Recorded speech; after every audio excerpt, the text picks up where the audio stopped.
Today, we will discover how to get rich with Jack Ma. He is the wealthiest man in China, and in this brief video, you will learn the 6 secrets that helped him overcome all obstacles and transform from nothing into a multimillionaire. If you follow these 6 secrets that Jack Ma will share, you too can become wealthy. Pay attention, let's get started. Have you ever wished to change the world? Have you ever felt this way? Long ago, I wanted to transform the world, but I realized it's impossible. Have you ever thought like this in your life? Now, after many years, I've decided to think differently, and I believe you'll agree with me. I believe that to change the world, we need to start by changing ourselves. If each of us thought this way, the world would be a better place. The problem is that we always try to change something or someone, but rarely do we change ourselves. I've discovered that transformation starts from within. To change my outer world, I first need to alter my inner world. Changing ourselves is more meaningful and easier than changing the world. Let me ask you a question. Have you ever been rejected in your life?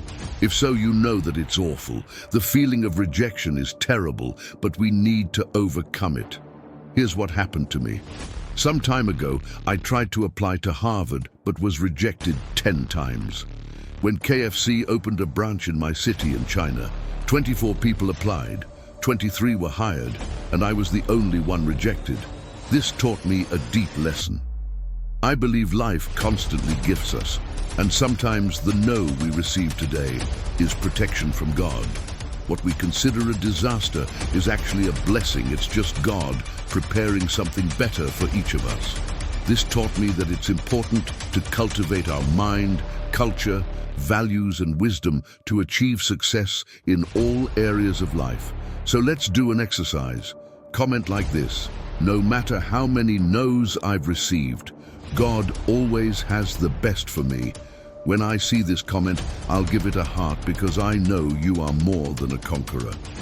Now that you've commented, let's move on. One of the secret keys to success is understanding and accepting that we all have attitudes and mindsets that can hinder or help us succeed. Lack of financial success often results from poor habits and bad decisions we make daily. But there's still time to transform our habits and start on the path to personal and financial success.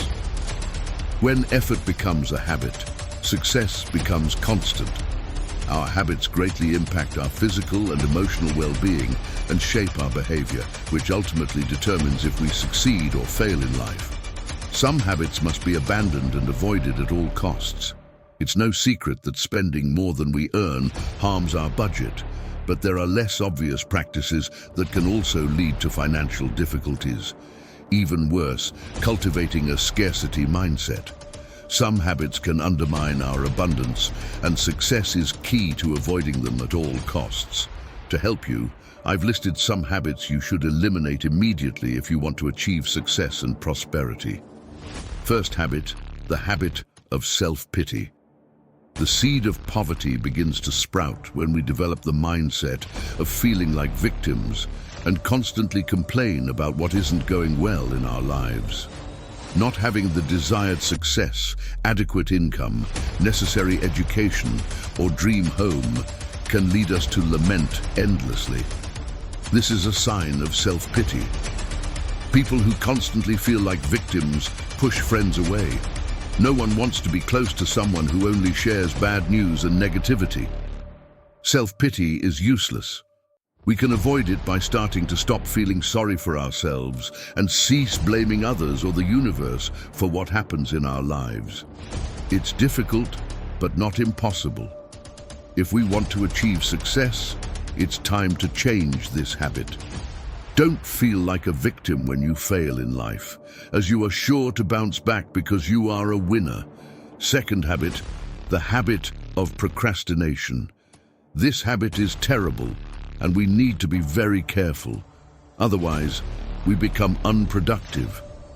Do you know someone who procrastinates in everything they do? Procrastination means putting off important tasks. It's different from laziness, as in procrastination, you end up choosing to do something less relevant, like spending time on social media instead of doing what truly matters. This harmful habit hinders your progress toward your goal and makes you worry about the final outcome. Those who procrastinate often lose opportunities to make money, turn in late work, and don't follow a responsible schedule. This harms reputation and causes daily stress from always racing against time. You don't want to earn less money, right? I know you want to earn a lot of money. Comment like this: I want to earn a lot of money, but for that it's essential to set procrastination aside. Third habit, the habit of doing what you don't like. This habit is always linked to the typical question of, if I don't do this, so who will be responsible for this? Psychologists assert that people whose jobs do not satisfy them are potentially predisposed to poverty. The explanation lies in the emotions that arise when one has to deal with activities they would prefer to avoid. There are various reasons why someone might be in a job that does not provide fulfillment and contentment. Perhaps they have forgotten that they once dreamed of being something more, or they have not discovered their true passion, or they lack a clear goal of what they want to achieve, or they have an intense fear of change and failure. Other values have been prioritized over happiness, such as money, prestige, security, and stability. To eliminate this habit, it is essential to do what brings you the most pleasure, not what will please others the most. Through this change, it is possible to cultivate better relationships with your family. Although it may seem that having a conflictual relationship with family is not serious, unresolved conflicts can impact all areas of your life. These misunderstandings are a kind of mental taboo, a discomfort that can turn into resentment, which can evolve into bitterness, leading to poverty and preventing any form of change. Maintaining family relationships in peace and harmony is the best emotional state to contribute to a wealth mindset. Therefore, forgive everything you believe ties you to bitterness regarding your family or any member of it. With this habit of forgiveness, you will free yourself from emotional burdens and be able to walk lightly toward the success you deserve. The fourth habit is to fall into despair when money runs out. If just imagining that you could be part of the next round of layoffs makes your heart race and anguish dominates your mind, you are one of those with a poverty-prone mindset. This habit stems from scarcity, and although it is not widespread, it is a paranoia that generates the need to be stingy, which instills a fear of spending and blocks your mind, not just regarding spending, but also regarding receiving, thus depriving you of the best experiences in life. The fifth habit is inaction. No matter how many goals you have set, if all you do is talk about them without taking initiative, many of your plans will surely be forgotten. To pursue a great goal, you need to tread a path and achieve several small victories. First, think about what you want to achieve, and then about how you will do it. You can write down the steps you will take toward your goal. This will help you get organized. It is gratifying to see how you get closer and finally achieve what you have always desired. The sixth habit is envy. We must recognize that a certain level of envy is natural. However, not knowing how to control this emotion harms the person who experiences it, as it generates an unpleasant sense of dissatisfaction. Therefore, focus on yourself. Value your own achievements without comparing yourself to others, and always seek to be the best version of yourself. The previous habits may seem harmless, but if they continue to be part of your life, it will be impossible to cultivate the correct mindset for wealth and success. Wishing to be a millionaire is a way to quantify the innate desire to seek prosperity. The path of human progress is marked by the principle of effort. This principle states that you can have everything you want, do everything you aspire to, get wherever you want, be everything you desire, and be as rich as you want if you make a smart effort to achieve what you seek. After that, receive your dreams and desires wisely, without harming anyone. What is needed is the conscious effort to do what needs to be done to reach your goals. And remember that if others can become millionaires, so can you. Comment like this: I can be a millionaire. Our financial problems are often generated by ourselves. This happens when we fail to control our emotions or when we excessively compare ourselves to others. Sometimes we want to live like someone else, but when our desires exceed our ability to generate income, we end up getting into debt. Debt can make us feel poor because it drains our emotional and spiritual energy, which is devastating. But we can reverse this situation. Want to know how? Follow this video to the end, and I'm sure you will leave here with your head held high and new knowledge in your heart. And know that to think, we need to be above average, as those who just follow orders rarely receive recognition. So, let's start this video on the right foot. Comment like this: I am above average. Just that. I am above average. When I see that comment, I'll give it a heart because I know you are someone who truly wants to change their life. Now that you've commented, let's proceed. As I was mentioning, we often create our own financial problems due to emotional lack of control or comparison with others. I've been there too. Sometimes we want to live like others and end up making mistakes, like renting a house we can't afford or buying a car beyond our means. I'm not here to criticize anyone, as I've been in that situation. I used to be that person who acquired things without having the means, but believe me, this can lead to misery and deep regret. After facing financial problems a few years ago, I learned the lesson and never bought beyond my means again. Now, when I think of acquiring something like a car, I evaluate whether I can truly afford it. If the installment fits into my budget and if I can handle it, then I consider the purchase. This doesn't mean I've never financed or taken advantage of promotions. What I mean is that if I can buy something, I do. But if I can't afford a more expensive car, I need to prioritize what is most important, looking rich to impress others or managing my finances responsibly. People may admire you, but if your financial situation is an illusion based on debt and on the verge of collapse, you can only progress as far as your skills allow. Many claim that what someone possesses is the result of their competence, but what about heirs? For them, the original skill no longer counts, as they inherited the fortune. However, at some point, someone had the ability to build that wealth. Can the person who inherited it maintain or even increase the value of the inheritance? Skill is crucial in defining the level of prosperity. When our desires exceed our production capacity, we start to accumulate debt, which makes us feel impoverished, as it drains our emotional and spiritual energy. Therefore, do not allow yourself to be emotionally led to desire more than you can generate financially.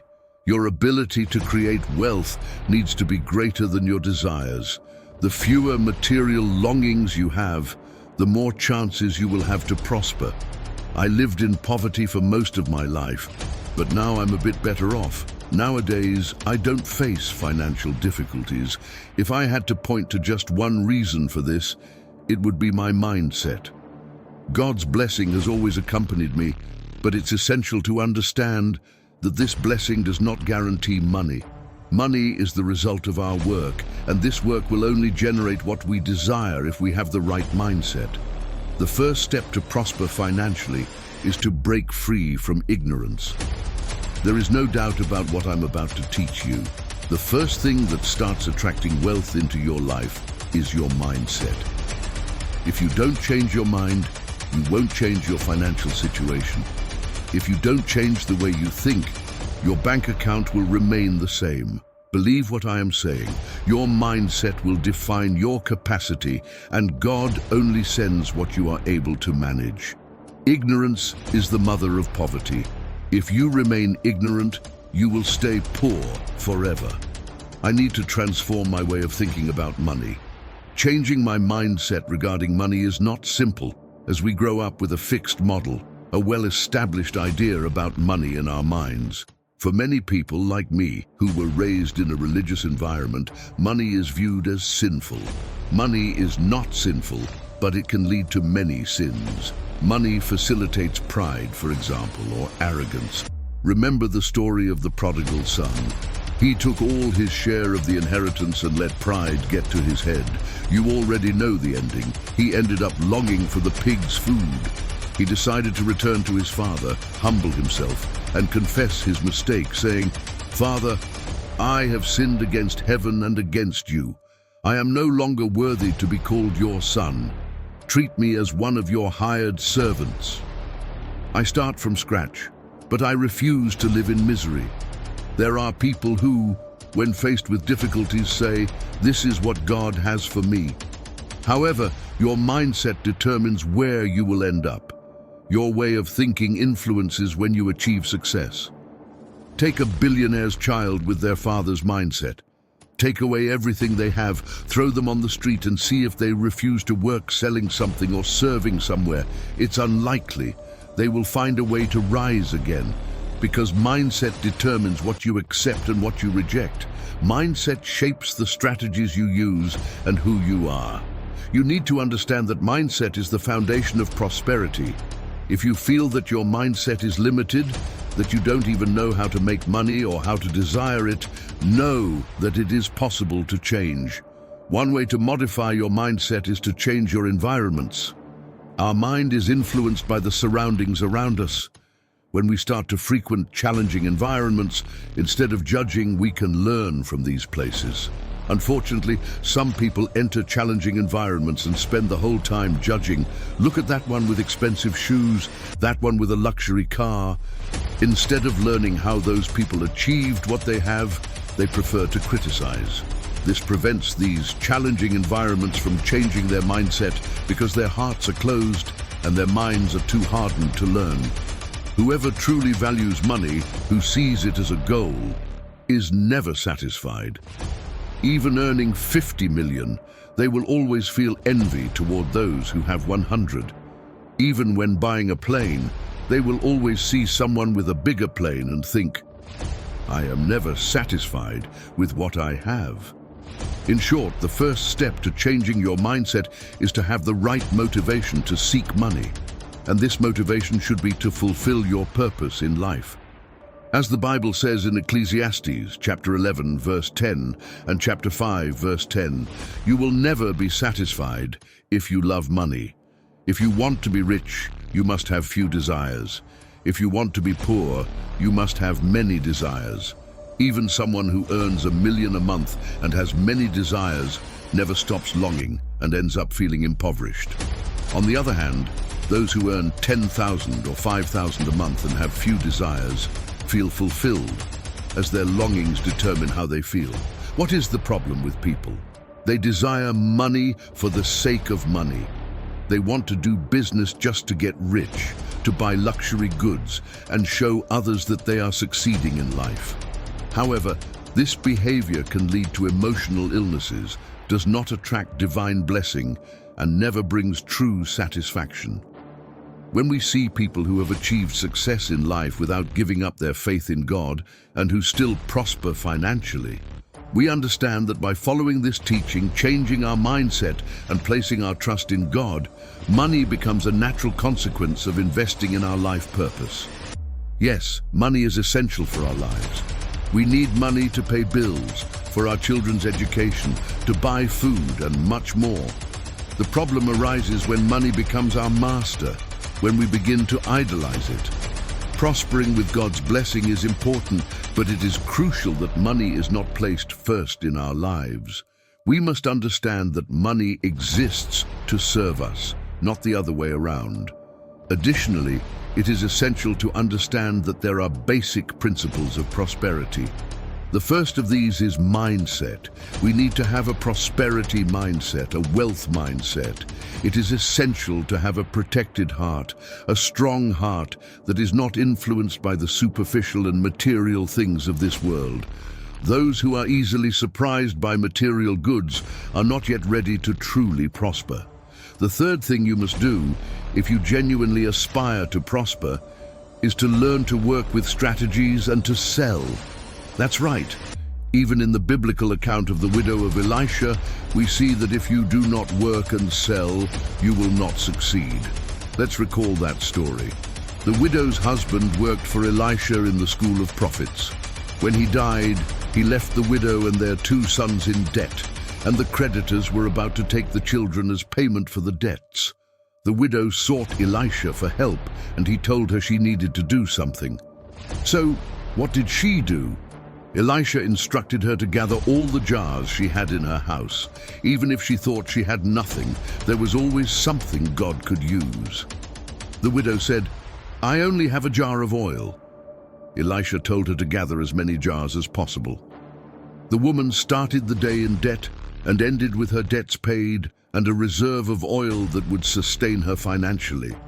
But note that it was not just a miracle that occurred, she also needed to work. God does not give money away for free. He blesses and makes our efforts prosper. So what have I been asking God for? I've asked for strategies, health, and wisdom. Money does not prosper emotionally, spiritually, or in the family, but rather financially. A person has money due to what is written in chapter 25 of the book of Matthew, starting from verse 14, which says, "For it is like a man traveling to a far country, who called his servants and delivered his goods to them. To one he gave 5 talents, to another 2, and to another 1, to each according to his own ability. And immediately he went on a journey." After a long time, the master returned to settle accounts with them. He who had received 5 talents came and said, "Master, you delivered to me 5 talents. Look, I have gained 5 more talents besides them." His master said to him, "Well done, good and faithful servant. You were faithful over a few things. I will make you ruler over many things. Enter into the joy of your Lord." Likewise, he who had received 2 talents came and said, "Master, you delivered to me 2 talents. Look, I have gained 2 more talents besides them." His master said to him, "Well done, good and faithful servant. You have been faithful over a few things. I will make you ruler over many things. Enter into the joy of your Lord." But he who had received 1 talent came and said, "Master, I knew you to be a hard man, reaping where you have not sown, and gathering where you have not scattered seed. And I was afraid, and went and hid your talent in the ground. Look, there you have what is yours." But his master answered and said to him, "You wicked and lazy servant, you knew that I reap where I have not sown and gather where I have not scattered seed. You ought to have deposited my money with the bankers, and at my coming I would have received back my own with interest. Therefore take the talent from him and give it to him who has 10 talents. For to everyone who has, more will be given, and he will have abundance. But from him who does not have, even what he has will be taken away. And cast the unprofitable servant into the outer darkness. There will be weeping and gnashing of teeth." He wanted to do the right thing, but ended up losing everything, because the Bible says that to those who do not have, even what little they have will be taken away and given to those who have more. Thus, the one who had 5 talents multiplied them to 10, and now has 11. Including what he did not work for, because the little that the other had did not bear fruit, and was transferred to the one who had much. This is in the Bible and has worked for 2,000 years. Multiplication occurs due to our mindset and ability. They provide us with even more. This is amazing. Do you know why you don't have what you need? It's because you may be desiring more than you financially produce, or you haven't developed your capacity yet. When someone is at the right level of capacity and is satisfied with it, they do not produce more. Therefore, they cannot expect to grow, because only by increasing your capacity do you increase what you receive. When the capacity of that widow was exhausted, she sought to empower herself, and you can do the same. Today, dedicate 1 or 2 hours a day to increase your specific knowledge in finance. Read books about finance, watch lectures, and listen to sermons on the topic. Start informing yourself and seeking knowledge, expanding your capacity. There comes a time when we need to decide whether we want to continue in a life of scarcity and financial difficulties, or if we aspire to prosper. To do that, we need to begin increasing our capacity to achieve. Prospering means doing beyond, doing more than is asked, exceeding expectations, and delivering more than promised. Because those who do only the bare minimum are useless. If you work for someone and always do the minimum, what makes you different? What gives you value, including financially? The secret is to develop skills to accomplish what few do, increase your capacity, have an active mind, think and act. It's not enough to follow orders without reflection. The more you think, produce and surprise, the more you prosper. More opportunities will appear. Therefore, we need to decide to change, increase our capacity, and completely transform our results through it. If you are not satisfied with your financial situation, the first step is not to accept it. Start to change. Those who conform to what they have will not have the strength to change. This was the first video we covered on how to get out of debt and start prospering financially. I have much more to share with you. If you want me to make part 2, comment "make part 2" and I will do it. Now I will leave on your screen 2 videos where I talk about how you can escape poverty and achieve prosperity quickly. Click on them and watch now.